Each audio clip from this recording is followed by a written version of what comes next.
Hello and welcome to our channel. Today, we're going to do a recap of an American romantic drama film called Purple Hearts from 2022. But before we begin, beware of spoilers and enjoy the video. The film opens with the lead character, Cassie Salazar, who is greeted by her audience on a little platform she calls stage. She sings a song and delights everyone at the club. She wants to perform longer, but the owner of the club, Willie, pulls out the plug and causes a blackout because he wants Cassie to get back to waiting tables and do what she signed for. As Cassie puts on her apron and prepares herself for the crap she is about to face, her bandmate, Nora, points out at a group of people behind her. The lads appear to be the Marines. Cassie is not a big fan of having Marines at the club. She likes to call them chaotic devils. However, she is overjoyed as she suddenly hears a familiar voice from the loud crowd. She is delighted to see her childhood best friend, Frankie. With overexcitement, she greets Frankie and introduces him to her bandmate, Nora. While introducing Frankie to Nora, she recalls how she used to babysit Frankie and make never-ending memories with him. Frankie also turns to his friends and introduces Cassie to them, adding that he and his friends are about to be deployed in Iraq after 2 weeks. Frankie tells that he wanted to spend a good time and wanted to loosen up before going on a strict duty, so he came to the bar, not knowing he'd meet his childhood buddy. To irritate Cassie and expect some fun to follow up, Nora tells the boys that she has a thing for military boys. Cassie walks up to Frankie's friends and takes their order. Everyone picks tequila shots for starters, whereas one boy orders plain Coke. Everyone in the group picks on him and makes him the victim of their lame sarcasm.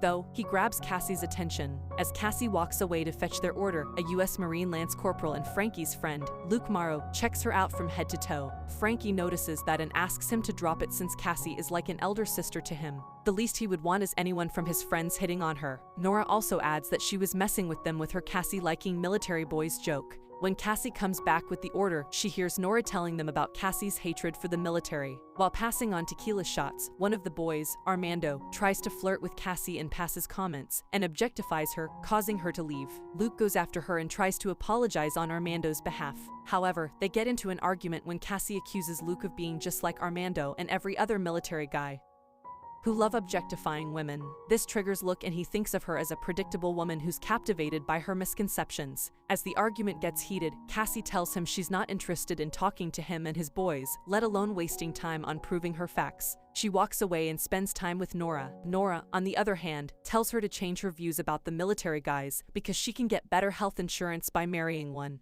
The two sit and laugh at the boys' poor flirting skills. Later, Cassie asks Nora to cover for her shift and goes out to check invoices on her phone. She sits in her old and rusty car and finds out the invoices are from her landlord, asking to pay the due rent. She takes a blood-checking device from her bag and finds out her insulin is running low. She takes the last bits of remaining insulin and doses herself with that, revealing she is a diabetes patient. She was diagnosed with type 1 diabetes 6 months earlier, and she doesn't have sound insurance to cover her medical expenses. Later that night, Cassie goes to a pharmacy and tries to get a few doses of insulin from her insurance, but the pharmacist tells her insurance doesn't cover the insulin doses. Other than that, Cassie does not have the money to afford insulin. Her medical insurance also hasn't been renewed yet. The pharmacist suggests purchasing one dose from her pocket, which is $500. Overhearing everything, Cassie's mother shows up and tries to let her help buy insulin, instructing her to put her health as her priority. Cassie doesn't want her mother to help her, but at the same time, she is relieved to know she has someone to help her get the insulin she desperately needed. However, Cassie counts and learns the money is still not enough to buy a single dose of insulin. Thinking of doing an extra shift and arranging money till Friday, Cassie leaves the pharmacy without purchasing insulin. Following the second main lead story, Luke is seen being chased by a truck on the road. He keeps trying to save himself, but the truck keeps coming close to him. He manages to move out of its way in time, running inside an underpass. As soon as he gets out of it, the truck follows him again.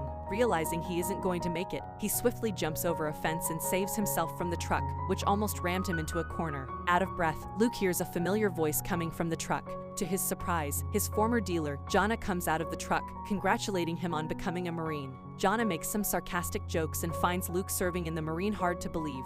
He asks Luke to join him in the truck and drink with him, but he refuses, revealing he's staying clean ever since he joined the military. Complimenting his lifestyle, Jonna reminds Luke of the 15 grand he owes him. Luke promises to give him back his 15 grand before getting deployed to Iraq. Jonna threatens Luke of his family but then laughs and tells him he is joking, but it's clear to everyone that Jonna wasn't joking. He is a dangerous man. On Cassie's side of the story, her mother, Marisol, visits her apartment and finds out her rent isn't paid. She also sees the unfixed damages to her apartment, realizing her daughter's finances aren't doing any good. Marisol is concerned like every other mother and requests Cassie to move back in with her. Cassie finds it burdening on her mother and immediately refuses to move back. With growing health issues and not being able to afford the cure, Marisol gets all teary and starts blaming herself for not being a good provider. Cassie sits down with her mother, wipes her tears, and tells her she is a great woman who's done everything in her power to make sure her daughter's doing okay. But now that she's grown, she cannot burden her mother like this. The same night, Cassie has a singing performance with her band at the bar. While performing, she starts running out of breath. She tries to continue but eventually ends up breaking the performance and running out of the bar. She sits on the ground, fills the injection with the last vial of insulin she had left, and injects herself with it.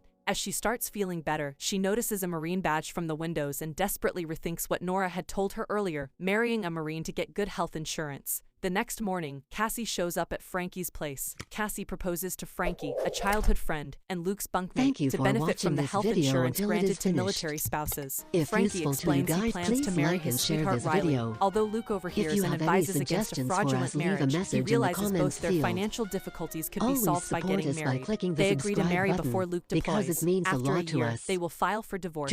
Frankie, the witness at the wedding, gives Cassie the ring he plans to marry Riley with, asking her to keep it safe. After, the newlyweds go to the bar with Frankie and Luke's fellow Marines. Cassie argues with one of them over a toast about hunting down Arabs, resulting in an argument with Luke, but to keep up appearances they pretend to make amends. That night, he admits he is scared of both the marriage and Iraq. Cassie comforts him and they share an intimate night. The next morning, the Marines are deployed. Cassie and Luke start sending emails and video calls to one another to keep up the ruse. She tells him that she wrote a song, Come Back Home, for the Marines. She performs it for them, uplifting their spirits after a rough day. This song goes viral. Luke asks Cassie if he is her muse, and Cassie concedes he may be. One night while performing, she receives a call that Luke has been severely injured and will be sent back. Cassie tries to contact Luke's brother but accidentally contacts their father, angering Luke, as his father is a retired MP Marine officer who would turn them in. Afterward, it is revealed Frankie was killed in action. At his funeral, she gives Riley the ring she promised to keep safe for him. Luke, now a wheelchair user, moves into Cassie's apartment after being discharged from the hospital. Luke makes a wedding ring out of his dog tag chain for Cassie, and they redecorate their house to support their marriage for his father, who picks him up for physical therapy. Cassie adopts Peaches, a golden retriever, as an emotional support animal to aid in Luke's recovery. Luke's rehab and their cohabitation inspire Cassie to write another song, I Hate the Way, which she performs fabulously at Whiskey A Go-Go and captures the attention of record companies. Still seeking his money, Jono breaks Cassie's mother's window and threatens Luke. That night, Cassie's sugar level drops, sending her into shock. Luke helps her recover and they share a kiss. The next day, Luke beats Jono up, gives him money, and tells him to stay away. Instead, Jono informs Cassie's mother about Luke's past. When Cassie confronts Luke, he reveals he had stolen his father's car to sell but crashed it instead, forcing him to borrow money from Jono to pay him back. Cassie asks for a divorce and demands that he leave her apartment by the next day. When Luke returns home from a run, he is detained by the MPs, who were informed by Jono of their fraudulent marriage. Luke's father calls Cassie to tell her of the charges in the impending trial. At his trial, Luke pleads guilty, taking full responsibility, and says that Cassie was unaware she violated military law. Luke is sentenced to 6 months in the brig, after which he will receive a bad conduct discharge. Cassie's band is signed to a label and is opening for Florence and the Machine at the Hollywood Bowl. During the show, on the same day that Luke is to be jailed, Cassie sings her newest Luke-inspired song, I Didn't Know, which was written while waiting for Luke's trial. After the show, she rushes to confess her love for Luke before he is sent off. Luke gives her his wedding ring and tells her it's real now. As the credits play out, 6 months later, Luke and Cassie are a happily married couple at the beach. That's all for today. If you liked this video, then please like, share, and comment. Press the bell icon so you don't miss any updates, and don't forget to subscribe to our channel. Take care and see you next time. If you have any suggestions for us,